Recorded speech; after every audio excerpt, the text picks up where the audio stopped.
Elhamdülillah ve salatu ve selamu ala Resulillah ve ba'du. Yer adamlarga sakina tağuğa boladı mı? Және қай қолына, қай саусағына таққан дұрыс, егер рұқсат етілсе тағылуына деп сұрақ қойылған екен. Абу Ханифа мазхабында ер адам болсын, әйел адам болсын, күмістен сақина тағу мубах, бір жақсы бір амалдан, мустахаб мубах бір амалдардан. Ал Шафиғи мазхабында сүннет болып есептелінеді. Пайғамбарымыз саллаллаху алейхи уассаламның сақинасы болған еді. Мөһірі бар, печаты бар сақинасы болған еді пайғамбарымыздың. Пайғамбарымыз оң жақ қолына тақты ма, сол жақ қолына тақты ма, ол туралы хадистер көп. Абу Ханифа мазхабында пайғамбарымыз, мысалы Абу Дауудтан жеткен хадисте, «Кәне ятахаттаму фи ясарихи», пайғамбар сақинасын сол жақ қолына тағатын еді деген риваят бар. İmam Azam Abu Hanifa mazhabında пәтуа осы, сақина таққыңыз келсе, сол жақ қолыңызға тағасыз дейді. Бірақ қай саусақ, ол айтылады, нәсіп етсе. Ал Шафиғи мазhabında имам Науауи рахметулла алейх, ол кісі айтады, бүкіл жақсы нәрселер, бүкіл жақсы істер оң қолымен жасаған үшін адам, оң қолымен жасалатыны үшін, осыған байланысты оң қолға таққан жақсырақ дейді.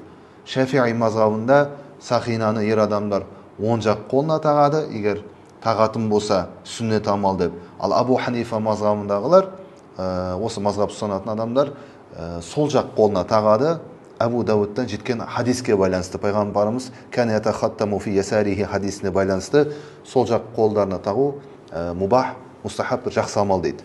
Мазхабтар арасында осындай көзқарастар бар. Себебі дәлелдер, бұл туралы риваяттар өте көп.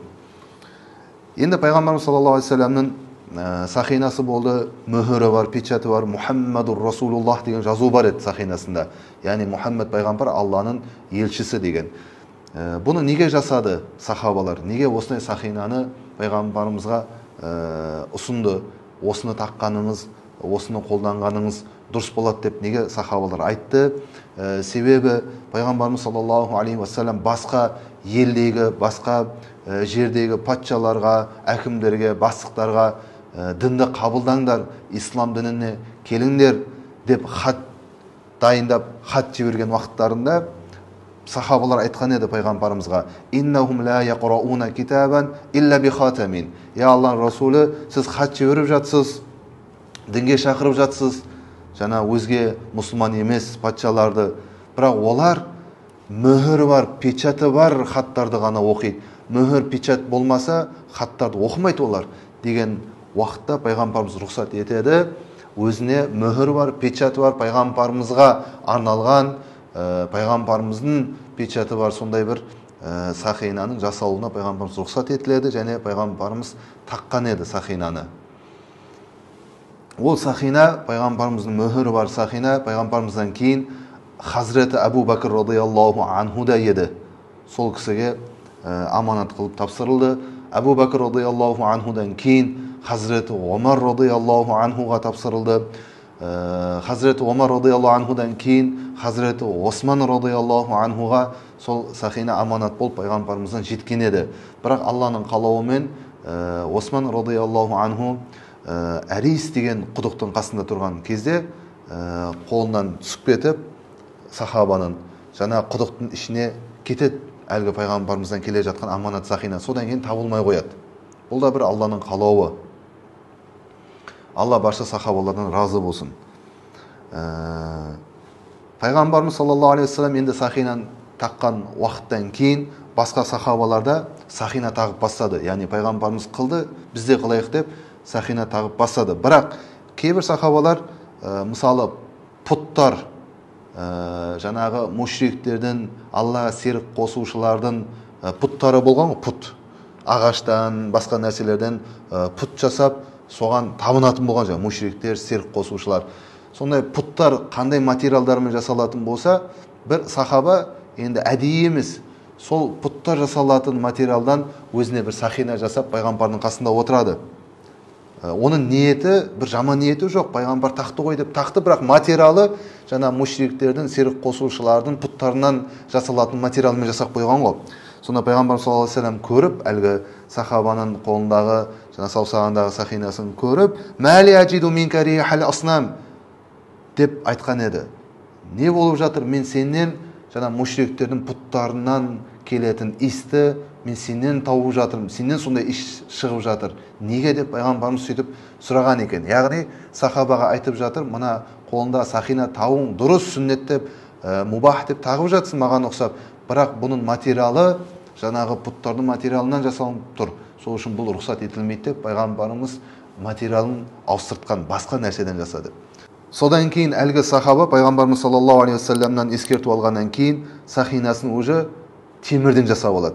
Сөйтіп пайғамбардың қасында саллаллаху алейхи вассаламның жанында отырған уақыттарында жаңағы сахаба қолында темірден жасалған сақинасы бар. Сол кезде пайғамбарымыз әлгі сахабаға мәли ара алейка хилята ахли нари, маған не болып жатыр? Мен сенен тозақтың халқының белгілерінен бір белгі көріп жатырмын деп айтады. Бұл сөз, яғни тозақ халқы азапталған уақытта ол жерде Алла тағала темірмен, сол темірдің себептерімен темірге орап, жаңағындай темірден жасалған нәрселерге орап, кісенделініп, сөйтіп азап көреді, темірден болады.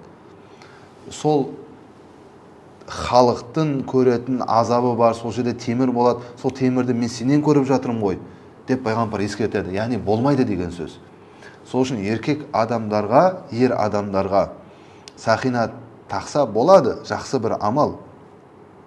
Бірақ тағатын болса материалы неден болу керек? Күмістен болу керек. Күміске ғана рұқсат етіледі. Ер адамдар үшін күмістен басқа материалдарға, алтын, басқа бриллиант деген нәрселерді, тағы басқа нәрселерді тағуға болмайды, жайыз емес, рұқсат етілмейді, керісінше харам болады. Тек күмістен тақса болады. Күмістен болу керек. Және күміс болса да оның ауырлығы қандай болу керек, грамы қандай болу керек.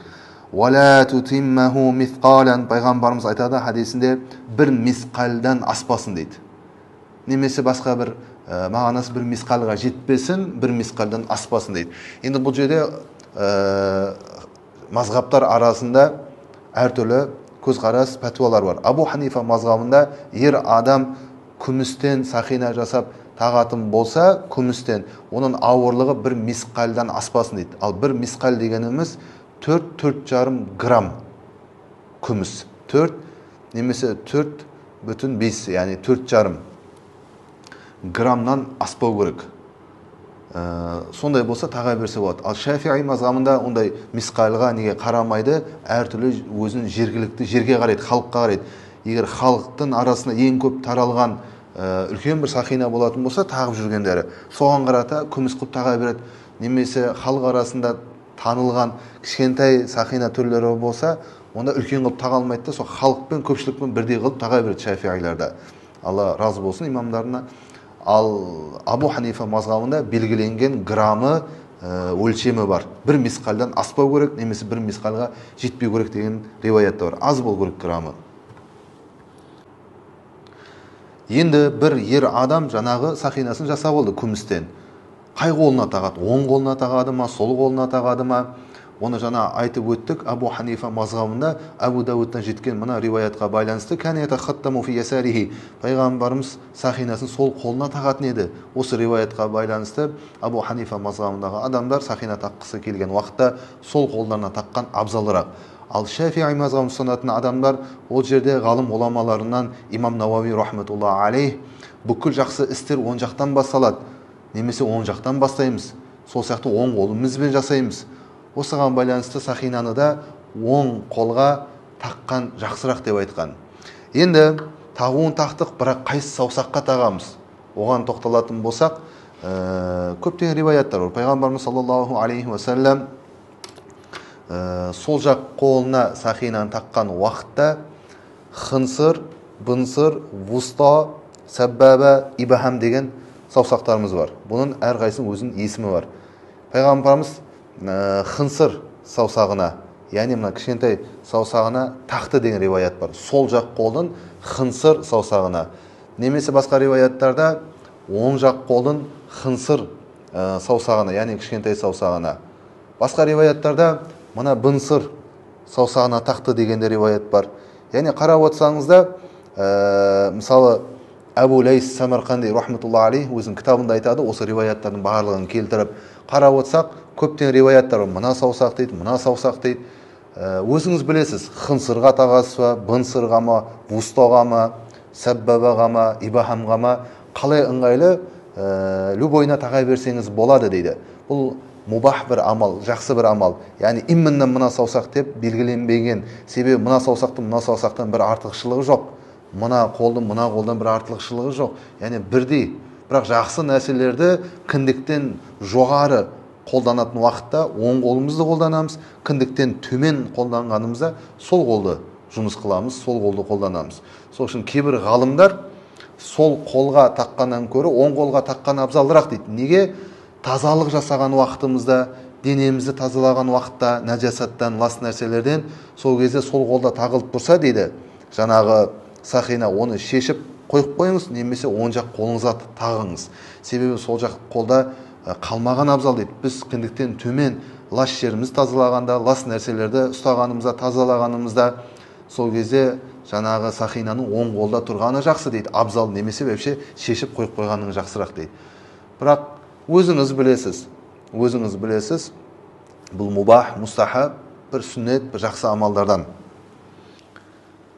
Құрметті жамағат, осы айтылған нәрселерге байланысты мына бір мәселені қозғап кетейік, айтып кетейік.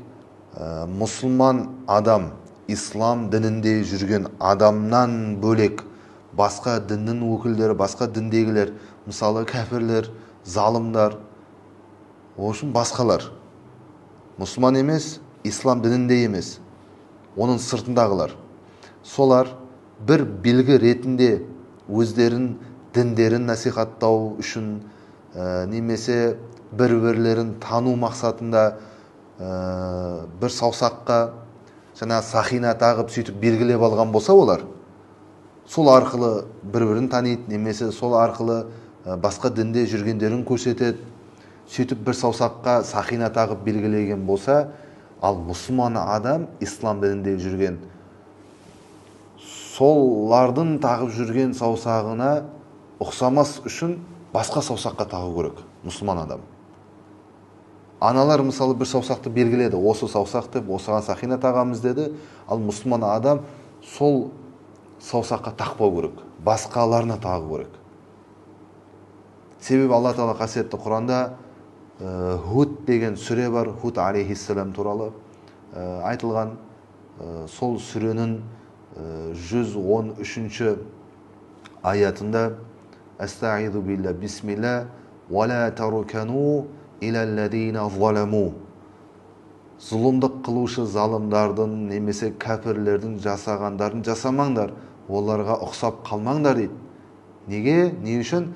Фатамассакумун наур, оларды өртейтін, азаптайтын от сендерге де келіп қалмасын, сендерді де азаптап қалмасын дейді Алла Тағала. Ескертіп жатыр. Олардың жасағандарын жасамаңдар, олардың қылғандарын қылмаңдар дейді. Ей мұсылмандар деп Алла біздерге ескертіп жатыр. Ал Пайғамбарымыз саллаллаху алейхи вассалам хадисінде «Мән тәшәббәһә биқаумин фәһуа минхум». Кім қандай қауымға ұқсаса, солармен бірге болады, солармен және бірге тіріледі дейді. Сол үшін мұсылман жаңағыларға ұқсап болмау үшін басқа саусақтарына таққан абзалырақ болады. Ер адам күмістен басқа нәрселерді сақина қылып тағуы жайыз емес, рұқсат емес, харам. Тек қана күміс тағады. Енді мазғапқа келетін болсақ, Абу Ханифа мазғабында жаңа айтып өттік, бір мисқалға жетпейді, немесе бір мисқалдан аспау керек. Ол еркектер үшін. Алтын тағу сақина қылып ер адамға рұқсат етілмейді және харам болады. Ол зияны бар денсаулыққа еркектің. Қазіргі докторлар дәлелдеп көздері жетіп жатыр. Ал Пайғамбарымыз саллаллаху алейхи вассалам 1445 жыл бұрын айтып кеткен бұны біздерге ескертіп, мұсылмандарға. Мұсылман еместер не істесе, оны істесін. Яғни біздің шаруамыз жоқ. Бірақ ескертіп айтамыз, мұсылман болдың ба, еркексің ба, алтынды қолыңа сақина қылып тағуға болмайды. Күміс. Ал әйелдер үшін, қыз балалары үшін күміс пен алтын рұқсат етілген. Allah barşamızdan razı bolsun. Elimizni, dinimizni Allah'ım aman kılsın, halkımız aman bolsun. Velhamdülillahi Rabbil alemin.